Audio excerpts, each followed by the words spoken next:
Assalamualaikum warahmatullahi wabarakatuh.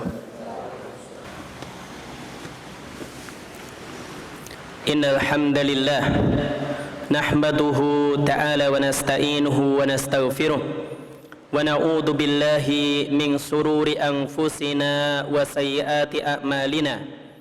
May yahdihillahu fala mudilla lahu wa may yudlil fala hadiya lahu. Wa asyhadu an la ilaha illallah wahdahu la syarika lah wa asyhadu anna Muhammadan abduhu wa rasuluh. Ya ayyuhalladzina amanu taqullaha haqqa tuqatih wa la tamutunna illa wa antum muslimun. Ya ayyuhan nasu taqu rabbakumul ladzi khalaqakum min nafsin wahidah wa khalaqa minha zawjaha wa batha minhuma rijalan katsiran wa nisaa wattaqullaha alladzi tasaaluna bihi wal arham innallaha kana 'alaikum raqiba. Ya ayyuhalladzina amanu taqullaha wa qulu qawlan sadida yuslih lakum a'malakum wa yaghfir lakum dhunubakum wa may yuti'illaha wa rasulahu faqad faza fawzan adima. Amma ba'd, fa inna ahsanal kalami kalamullah wa khairal huda huda Muhammadin sallallahu alaihi wasallam wa syarrul umuri muhdatsatuha fa inna kulla muhdatsatin bid'ah wa kulla bid'atin dalalah wa kulla dalalatin finnar. Kaum muslimin jamaah salat Jumat yang dimuliakan oleh Allah Subhanahu wa taala, dalam sebuah hadis yang dikeluarkan oleh Imam Ahmad dari Durrah bin Abi Lahab, maka dia menceritakan ja'a rajulun ila Nabi sallallahu alaihi wasallam wa huwa 'alal mimbar. Ada seorang laki-laki yang datang menemui Nabi sallallahu alaihi wasallam, dan ketika itu Nabi berada di atas mimbarnya. Faqala, kemudian laki-laki ini mengatakan, ya Rasulullah, ayyun nasi khairun. Wahai Rasulullah, siapakah orang yang terbaik? Faqala sallallahu alaihi wasallam, maka Nabi sallallahu alaihi wasallam beliau menjawab, manusia yang terbaik, jadi khairun nas aqra'uhum wa atqahum. Manusia yang terbaik adalah orang yang paling bagus bacaan Al-Qur'annya, paling banyak hafalannya, dan paling bertakwa kepada Allah. Wa amuruhum bil ma'ruf wa anhahum 'anil munkar. Orang yang dia paling menegakkan amar ma'ruf nahi munkar. Wa awsaluhum lirrahim, dan orang yang paling menyambung tali kekerabatan. Kaum muslimin jamaah salat Jumat yang dimuliakan oleh Allah Subhanahu wa taala, maka hadis ini memberikan beberapa pelajaran bagi kita. Yang pertama, hadis ini menunjukkan semangatnya para sahabat radhiyallahu taala anhum dalam kebaikan, sehingga orang ini datang menemui Nabi dan bertanya tentang ayyun nasi khair. Wahai Rasulullah, siapakah orang yang terbaik? Siapakah manusia yang terbaik? Maka mereka bertanya kepada Nabi sallallahu alaihi wasallam supaya mereka bisa termasuk bagian darinya. Sehingga dari sini para ulama sebutkan semangatnya para sahabat untuk mendapatkan kebaikan, semangatnya para sahabat dalam menuntut ilmu dan mengamalkannya. Oleh karena itu kita dapati di hadis-hadis yang lain banyak yang demikian. Misalnya Uqbah bin Amir radhiyallahu taala anhu pernah bertanya kepada Nabi sallallahu alaihi wasallam, ya Rasulullah, man najah? Wahai Rasulullah, apakah jalan-jalan keselamatan? Faqala, maka Nabi katakan, amsik alaika lisanak waliyasaka baituka wabki ala khati'atika. Jaga lisanmu, hendaknya rumahmu terasa luas bagimu, dan tangisilah dosa-dosamu. Maka Uqbah bin Amir bertanya kepada Nabi tentang jalan-jalan keselamatan supaya beliau bisa menempuhnya, supaya beliau bisa melakukannya sehingga beliau selamat di dunia, demikian juga di akhirat kelak. Demikian juga di hadis yang lain, ada salah seorang sahabat yang datang menemui Nabi dan mengatakan, "Ya Rasulullah, dullani ala amalin idza amiltuhu ahabbani Allah wa ahabbani an-nas." Wahai Rasulullah, tunjukkan kepadaku satu amalan, apabila aku mengerjakannya maka aku akan mendapatkan kecintaan dari Allah dan kecintaan dari manusia.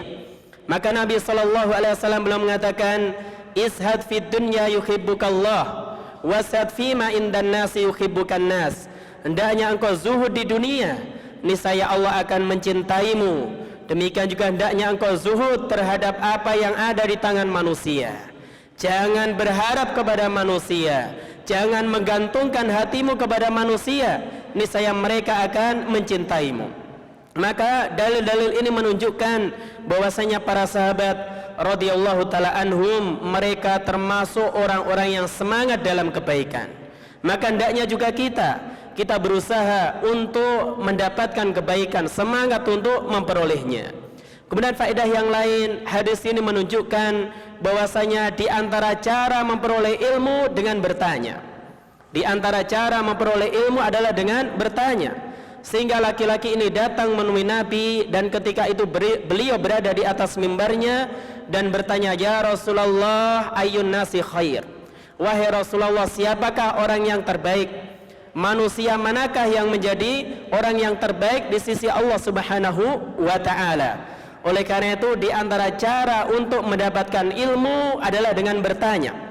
Maka para ulama katakan, al-ilmu khazain wa mafatihuha as-su'al. Ilmu itu seperti lemari, adapun kunci-kuncinya adalah dengan bertanya. Jadi kunci ilmu hendaknya seorang dia bertanya, dan bertanya kepada ahlinya, kepada orang yang dia punya kemampuan untuk menjawab apa yang dia tanyakan. Kemudian hadis ini juga dalil yang menunjukkan hendaknya ketika seorang dia bertanya dalam masalah agama, maka dia bertanya kepada ahlinya, tidak bertanya kepada sembarang orang. Oleh karena itu sahabat ini datang menemui Nabi, dan ketika itu beliau berada di atas mimbarnya dan bertanya langsung kepada Nabi Sallallahu Alaihi Wasallam, karena beliau orang yang alim ketika itu, yang paling tahu tentang syariat ini, sehingga ditanya, "Ya Rasulullah, ayyun nasi khair?" Wahai Rasulullah, siapakah manusia yang terbaik? Maka ini dalam rangka mengamalkan firman Allah Subhanahu wa taala, "Fas'alu ahla dzikri in kuntum la ta'lamun." Dan hendaknya kalian bertanya kepada para ulama jika kalian tidak mengetahui. Maka tidak boleh seorang dia bertanya dalam masalah agama kepada setiap orang. Demikian juga enggak boleh seorang dia sembarangan dalam menjawab pertanyaan dalam masalah agama, karena ini berakibat fatal, bahkan membahayakan.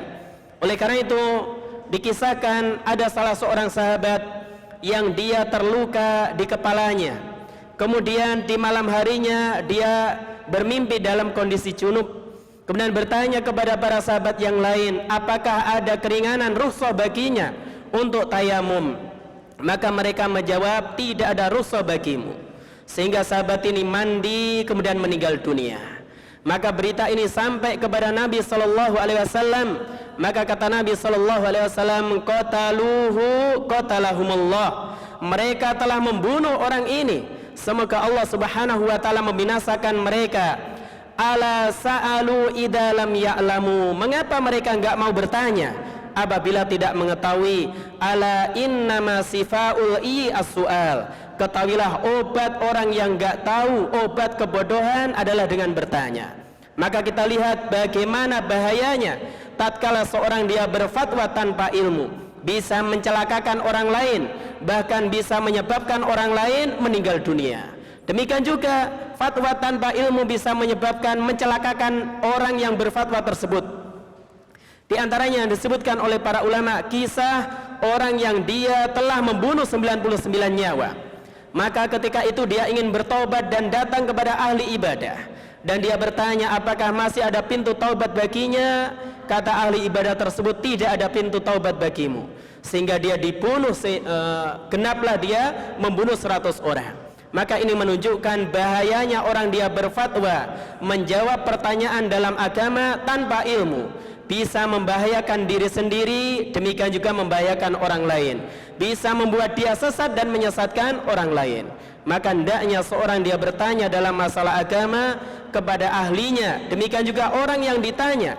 Jangan sembarangan dia menjawab setiap pertanyaan, karena dia akan dimintai pertanggungjawaban oleh Allah Subhanahu wa taala terkait jawaban dia kepada orang lain. Kemudian hadis ini menunjukkan bahwasanya di antara orang yang terbaik di sisi Allah Subhanahu wa taala adalah aqra'uhum. Orang yang dia, makna aqra'uhum bisa jadi ada dua. Aktsaruhum lil Qur'an wa asanuhum lil Qur'an.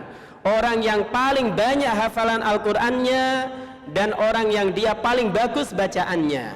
Oleh karena itu Rasulullah sallallahu alaihi wasallam beliau mengatakan, al-mahiru bil Qur'an ma'as safaratil kiramim bararah. Orang yang pandai membaca Al-Quran, maka dia bersama malaikat yang baik lagi mulia. Walladhi yaqra'ul Qur'an wa yatata'u fihi wa huwa alaihi sakun lahu ajran. Adapun orang yang dia membaca Al-Quran dengan terbata-bata, dia kesulitan dalam membacanya, lahu ajran, baginya 2 pahala. Maka hadis ini menunjukkan keutamaan orang yang dia belajar Al-Quran, berusaha membaca Al-Quran, meskipun tidak lancar membacanya, apabila dia bersungguh-sungguh berusaha untuk mempelajarinya, maka dia dapat 2 pahala, pahala membaca Al-Quran dan pahala kesulitan yang dia lakukan. Oleh karena itu hendaknya seorang dia belajar akan hal ini. Maka siapakah yang berhak menjadi imam? Kata Nabi sallallahu alaihi wasallam, ya ummul qaum aqra'uhum li kitabillah. Yang paling berhak menjadi imam adalah orang yang dia aqra'uhum li kitabillah, orang yang paling banyak hafalan Al-Qur'annya, demikian juga orang yang paling bagus bacaannya. Oleh karena itu Nabi ingatkan, iqra'ul Qur'an fa innahu ya'ti yaumal qiyamah safi'an li ashabihi. Baca Al-Qur'an, karena Al-Quran akan datang pada hari kiamat kelak memberi syafaat bagi orang-orang yang membacanya. Jadi akan memberi syafaat bagi orang-orang yang membacanya. Tentu tidak sekedar seorang dia banyak hafalannya, demikian juga bagus bacaannya, akan tapi dia berusaha untuk memahami kandungan Al-Quran, mempelajarinya, demikian juga mengamalkannya, supaya dia masuk dalam sabda Nabi sallallahu alaihi wasallam, khairukum man ta'allamal Qur'ana wa 'allamahu. Orang yang terbaik di antara kalian adalah orang yang dia belajar Al-Qur'an atau mengajarkannya. Kemudian hadis ini juga dalil yang menunjukkan apabila seorang dia menginginkan menjadi orang yang terbaik di sisi Allah Subhanahu wa taala, maka hendaknya dia menghiasi dirinya dengan ketakwaan. Maka hendaknya dia berusaha untuk selalu taat kepada Allah Subhanahu wa taala dimanapun dia berada dan kapan saja.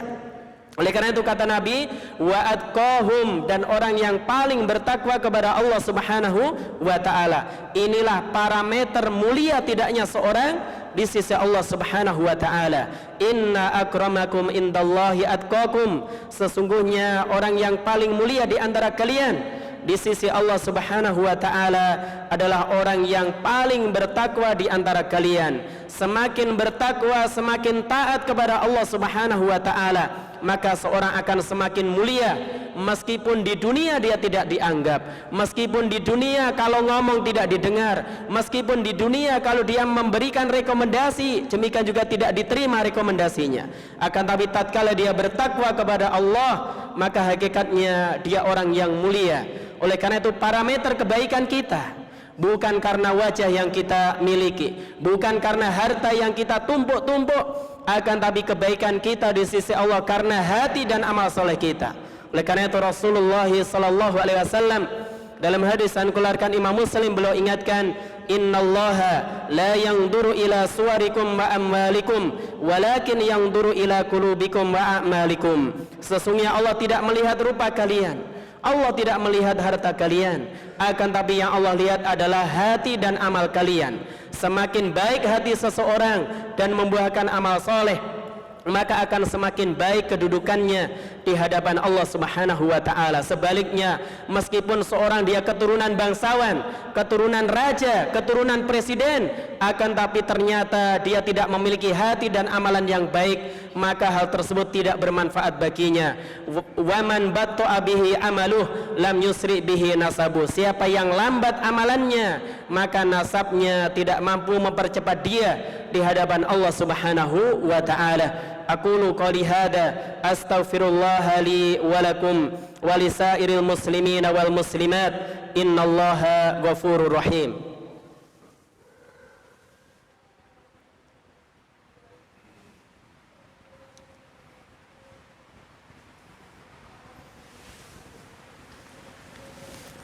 Alhamdulillahi wa kafa wassalatu wassalamu ala nabiyinal mustafa wa ala alihi wa man tabi'ahum bi ihsanin ila yaumil qiyamah. Amma ba'd. Kaum muslimin jamaah salat Jumat yang dirahmati oleh Allah Subhanahu wa taala. Kemudian siapakah manusia terbaik berikutnya? Kata Nabi, wa amuruhum bil ma'ruf wa anhahum 'anil munkar. Orang yang dia paling menegakkan amar ma'ruf nahi munkar. Oleh karena itu kaum muslimin, mereka menjadi umat yang terbaik tatkala mereka menegakkan hal ini. Maka Allah Subhanahu wa taala katakan, kuntum khaira ummatin ukhrijat linnas ta'muruna bil ma'rufi wa tanhauna 'anil munkar. Kalian adalah umat terbaik yang Allah keluarkan bagi umat manusia. Tatkala kalian memiliki sifat memerintahkan untuk mengerjakan yang ma'ruf dan mencegah dari kemungkaran, maka hendaknya ada sekelompok orang, segolongan dari kaum muslimin yang mereka berusaha menegakkan hal ini. Wal takum minkum ummatun yad'una ilal khair wa ya'muruna bil ma'rufi wa yanhauna 'anil munkar. Hendaknya ada sekelompok orang dari kalian yang mereka ini yad'una ilal khair, mengajak manusia untuk melakukan kebaikan, wa ya'muruna bil ma'ruf, memerintahkan untuk melakukan yang ma'ruf, wa yanhauna 'anil munkar, dan melarang manusia dari melakukan kemungkaran. Apabila kita menginginkan menjadi orang yang terbaik di sisi Allah Subhanahu wa taala dan kita mampu untuk melakukannya, maka kita menegakkan amar ma'ruf nahi munkar sesuai dengan kapasitas yang ada pada diri kita. Kemudian yang terakhir Nabi sebutkan siapakah orang yang terbaik? Wa awsaluhum lirrahim. Orang yang dia paling menyambung tali kekerabatan.